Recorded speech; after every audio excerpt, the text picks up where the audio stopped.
TMC के कई नेताओं पर लगा घोटाला करने का आरोप। सुकांतो मजूमदार ने कहा, राज्य सरकार के पास उद्योग के लिए कोई योजना नहीं है। सुकांतो मजूमदार ने कहा, सुनिए क्या कहना है सुकांतो मजूमदार का, पूरे विस्तार तरीके से आप सभी के पास हम सुनाते हैं। দেখুন এই তো বিরাট বড় চক্র, শুধু একজন দুজন নয়, আরো অনেকে জড়িত আছে। জ্যোতিপ্রিয় মল্লিক থেকে শুরু করে তার যে পুরো টিম, আরো আমার মনে হয় বেশ কিছু লোক, এমনকি শিলিগুড়িরও বেশ কিছু, আমি খবর পেয়ে যেটা আমার কাছে খবর আছে, একজন চালকল মালিক, মানে যে চালের ব্যবসা করে, এরকম লোক শিলিগুড়িতে একজন আছে যে জ্যোতিপ্রিয় মল্লিকের হয়ে কাজ করে। এরকম প্রচুর লোক যুক্ত আছে, তারাও হবে আশা করি আস্তে আস্তে।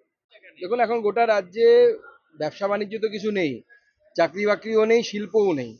এটাই এখন শিল্প হচ্ছে। একসময় আমরা অপহরণ সিনেমা দেখেছিলাম, বিহার নিয়ে তৈরি হয়েছিল। এবার এখানে বাংলায় হয়তো অপহরণ সিনেমা তৈরি হবে। বাংলার যা পরিস্থিতি, কলকাতাতে শুট আউট চলছে, টাকা কেন দিচ্ছে না? রেস্তোরাঁ মালিক টাকা দেয়নি, তাই তার কানের পাশ দিয়ে গুলি চলে গেল। আসানসোলে হচ্ছে, দুদিন পর পশ্চিমবঙ্গের সব জায়গাতে হবে। আপনি টাকা দিন, টাকা দিলে পরে আপনি বাঁচবেন, না হলে আপনার কানের পাশ দিয়ে গুলি যাবে। Presently, we are not in such a condition that we can say anything regarding this matter. It is the purview of Adit Chaudhary that what will be his political future. So he is a senior leader and well-known leader in this state. So whatever decision he may take, any decision, we cannot dictate him. দেখুন তৃণমূল পয়সা coin ছাড়া থাকতে পারবে না। মাছ যেমন জল ছাড়া বাঁচে না, তৃণমূল কালো পয়সা ছাড়া বাঁচে না। সেই পয়সার জন্য তো কয়লা লাগবে, আপনার গরু লাগবে, গরু পাচার, কয়লা পাচার।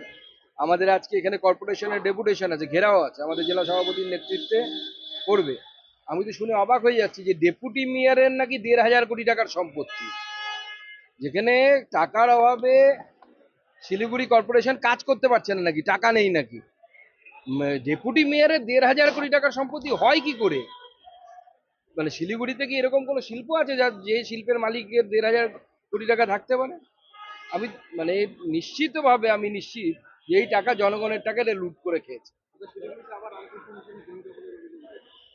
এগুলো তো রামকৃষ্ণ মিশন, ভারত সেবাশ্রম সংঘ থেকে মুখ্যমন্ত্রী গালি দিচ্ছে, তো স্বাভাবিকভাবে তৃণমূল কংগ্রেসের নেতারা তারা তো চেষ্টা করবেই। আর শিলিগুড়িতে জমি মানে এখন বুঝতেই পারছেন, সে কাওয়াখালী হোক বা অন্য কোনো জায়গা হোক, জমি মানে তো এখানে হীরের টুকরো। তো সেটা বিক্রি করার জন্য দখল করে হোক, যেভাবে হোক বিক্রি করে সেখানে পয়সা কামানোর চেষ্টা করছে। লাস্ট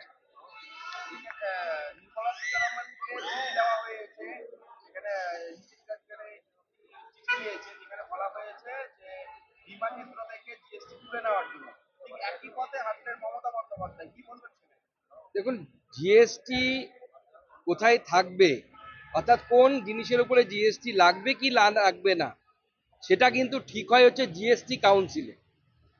এবং মমতা বন্দ্যোপাধ্যায় যেটা করছেন সেটা হচ্ছে নোংরা রাজনীতি করছেন। জিএসটি কাউন্সিল কাদের দ্বারা গঠিত?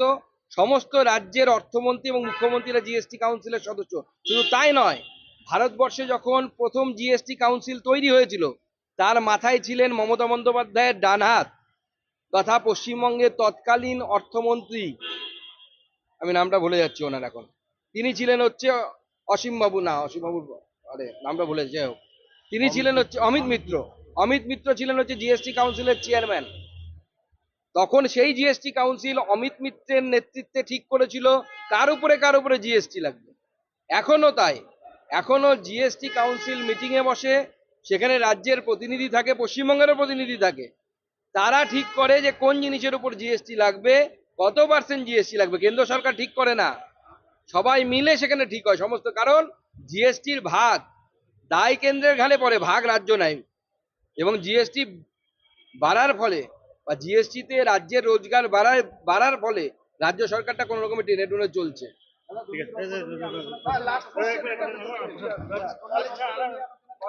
কলেজ নেই বলতে পারবো না।